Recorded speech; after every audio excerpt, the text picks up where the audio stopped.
Hello and welcome to the first in a new series of The First Time with me, Matt Everitt. This is the show where we speak to some of the most influential artists around about their formative first experiences in music. Their first single, their first gig, their first album, looking at the songs that have shaped their lives and their careers. Normally, we stick to musicians, but we're kicking off this series with a filmmaker, and a filmmaker whose use of music in his movies is legendary.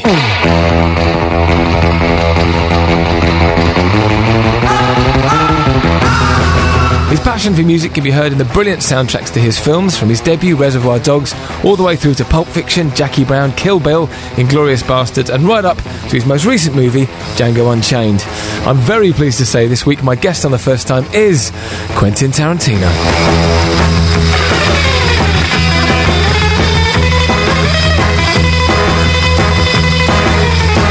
And I started by asking Quentin, as I do with all my guests on The First Time, when was the first time he was aware of music? Probably the first artist I was probably aware of was probably Elvis Presley. What Elvis track sticks in your mind? I think my mom actually bought me the Flaming Star album. I think that was what the deal was. Did music play an important role in your life even very early on? Yeah, just that was as a little boy in the 70s, that was really one of the last big bastions of AM pop radio. And we listen to the radio all the time. We're again, also being from Los Angeles, you're driving to and from everywhere, and so the radio's always on, and all the hits of the day are constantly playing all the time. What was the first album that you owned that was yours? What was it? Well, I'd have to think about. Well, that Flaming Star actually was bought for me. Mm-hmm. All right. Then after that, for most, it was children albums. Usually like Disney, the Swiss Family Robinson or something like that, Flintstones kind of stuff. What was the first music record that I don't even have to guess. I know. Oh, it was the Partridge Family. Ah, cool. Yeah, I was a huge fan of the Partridge Family. Yeah, so I had all their albums. Yeah, so my first actually asking for a record, all right, with nothing but music, no story, no talking, was the Partridge Family. What was the first movie you saw where the music kind of really made an impact on you? And you remember thinking, this works together. This is part of a whole package. Well, it's not exactly what you're asking about, but the first movie I saw where a song was a big important part of the movie, where like you waited for the song, all right, was Jungle Book. The Bare Necessities. I thought that song was just fantastic. Yeah, and I actually even remember it was actually really funny because I had the album, the storybook album that had the song in it, and so I knew the songs. I was singing along with it and everything, but I hadn't seen the movie yet. And I remember my dad saying, "Okay, now remember, Quentin, when we go to the movie, you can't sing along with the Bare Necessities because we'll be in a cinema." All right, so we go to see it. All right, and as soon as the song came on, everybody else started singing along with it. Look for the bare necessities, the simple bare necessities. Forget about your worries and your strife. But actually, more like what you're talking about, though, I think probably the first movie where they used the song in a movie that wasn't a musical sequence, it just kicked up, was probably Diamonds Are Forever, playing over the opening credits of Diamonds Are of that film. Yes, big tune. Yeah. Diamonds are forever. They are all I need to please me. They can stimulate and tease me. They won't leave in the night. I've no fear that they might desert me. The very first scene of your first movie of Reservoir Dogs, actually not the first scene, technically the second scene, we hear Little Green Bag when the dogs are walking through that car park. It's such an important moment in the film, and it's such now an iconic scene. Did it take you a long time to find the right track? No, not at all. I always knew that that was the track I wanted to use. I had a 70s compilation album that had I had never heard of the song Little Green Bag. All right, that didn't really play that much on the radio that I remember, or maybe it was just a little too soon for me. Dated me a little bit. But I had a 70s compilation album that had it on it. And I would like work out or something to that album. And so I always really liked that song. And no, I knew right away that even though it had nothing to do with the movie or the story at hand, I knew right away when I came up with this idea that was the song I wanted playing over the opening credits.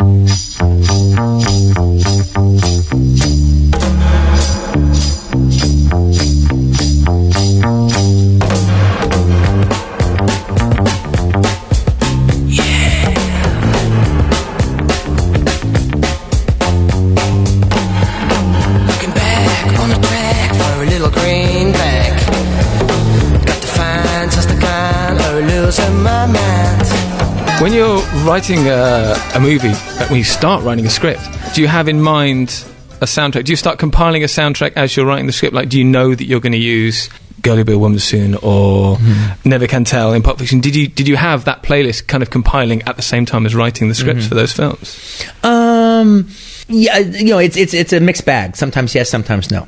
In the case of Girl You'll Be a Woman Soon, no, during the writing, I tested out a few different ideas. Okay. All right, that I could possibly use.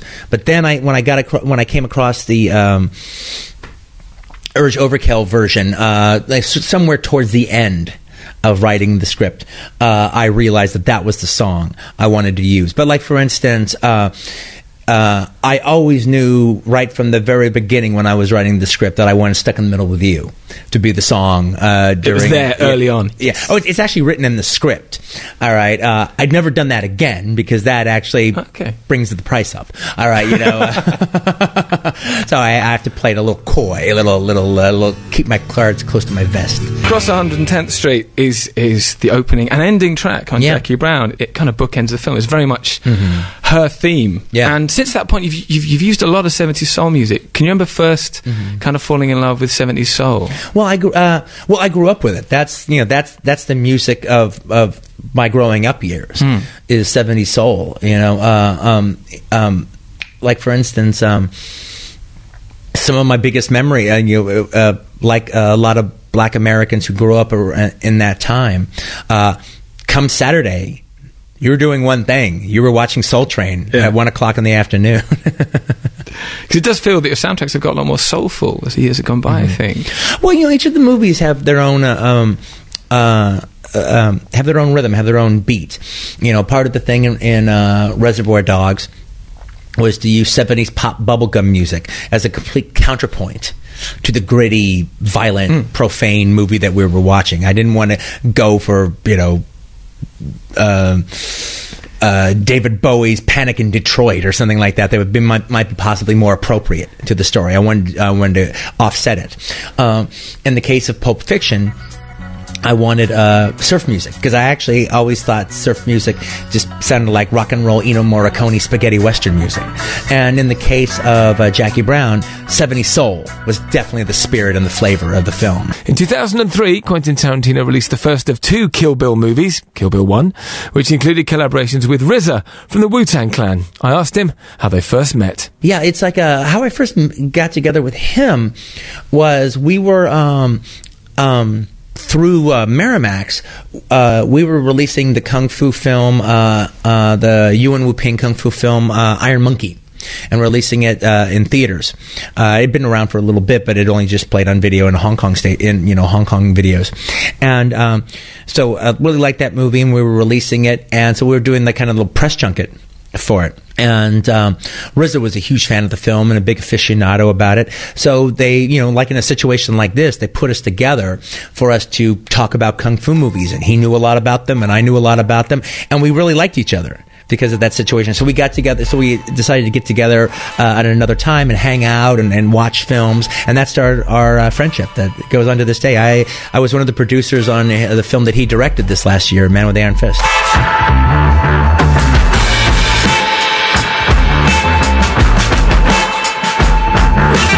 I want to ask you a question about Death Proof as well. Yeah, because there's a scene in Death Proof. There's a bar scene and there's a jukebox playing in the bar scene, and I read somewhere that it's your jukebox. Oh yeah, that's Amy. Yeah. Amy, go on. Yeah. So she's called Amy. Yeah, well, actually, it's the name of the company that makes the jukebox is AIMI. Yeah. All right, and so I just turned it into Amy, and that's her. Yeah, that's Amy. And that's actually that's my jukebox. I have there's no collectible 45s in there. They're all the original issue 45s, and none of that collectible crap. All right, all vintage.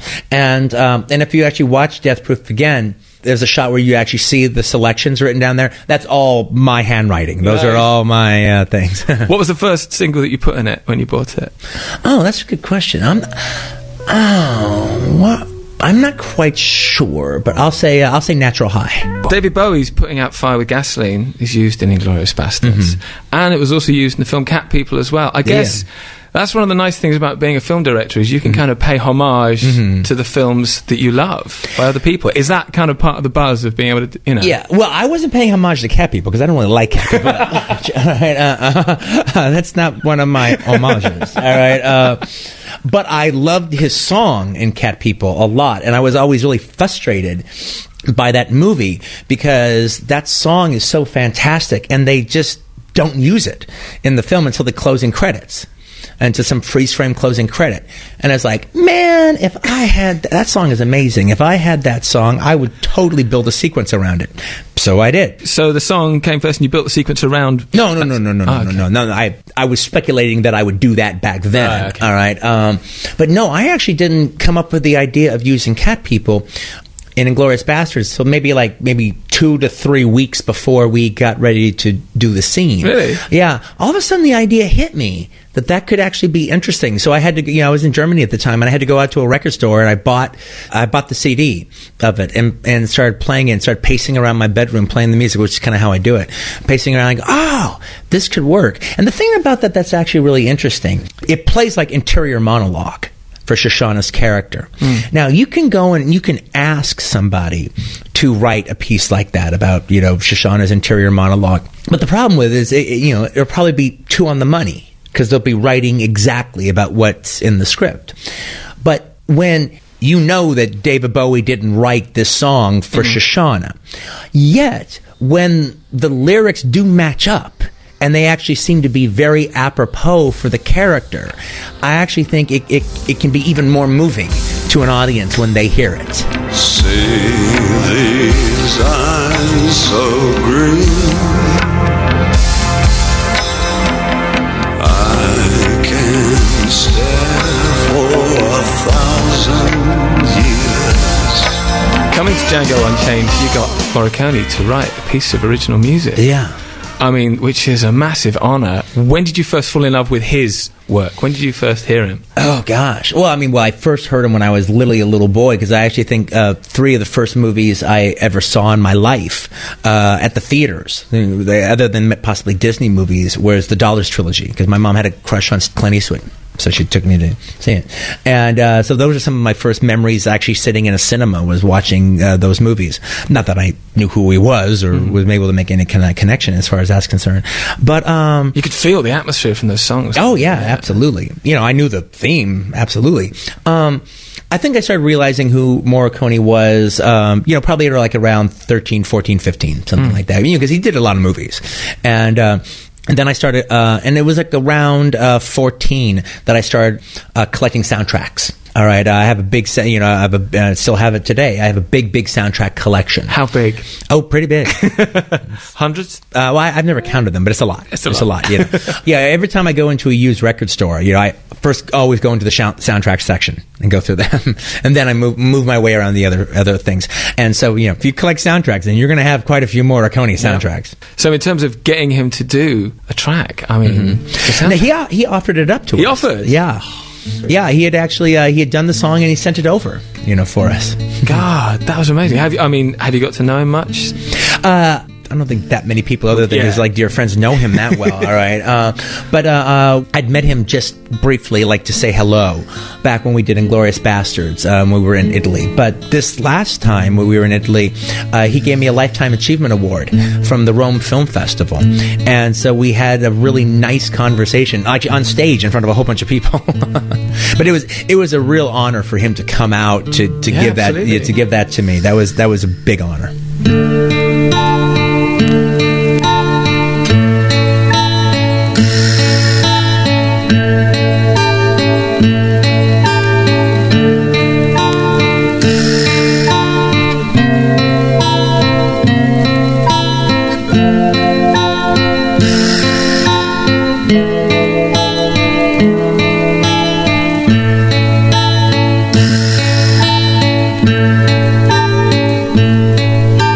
Django has original songs, brand new songs on the soundtrack, which I think is the first time you've ever done that for a movie. There's a John Legend track that's amazing. There's a Rick Ross track that's really heavy. How come this was the movie to do original songs for, do you think? Well, it really wasn't my intention to go out and get original songs. John Legend started it. He'd heard about the film. Hadn't read the script or anything, just heard about the film, and was a fan of my movies and was a fan of my use of music in movies. And so just completely on spec, wrote a song, recorded it, did a demo of it, and sent it to me. No way. Yeah, and not only did he send it to me, he knows I'm kind of an analog guy, so he put it on a cassette tape. Even better, that's great. And sent it to me, and I played it and go, wow, this is terrific. And so I decided I wanted to use it. I figured out where I could use it. And then all these other artists like, what, you mean that worked?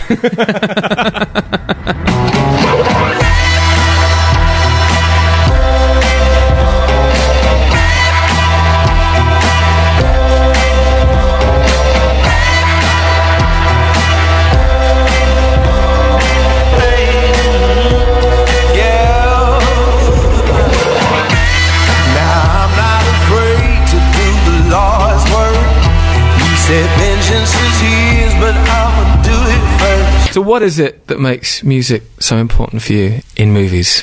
Well, I just, it's no secret that I think oftentimes that when you sit in a movie theater, it's one of the things that people wait for in my movies are the big musical sequences and everything. But I understand that. I do that too. It's usually action scenes or musical sequences that grab you. I remember even 15 years old or something like that, going to see a movie and there's some great song, and it's just the way it's used in the movie. I'd go see that movie a couple of more times, pretty much just for that sequence, for that moment. Yeah, just to get that moment. When you do it right, when the right song meshes with the right cinematic sequence and you cut it to it and everything, it's just it's about as cinematic as you can get. Thank you very much for your time. It's been good to speak to you. Thank you much. I appreciate it.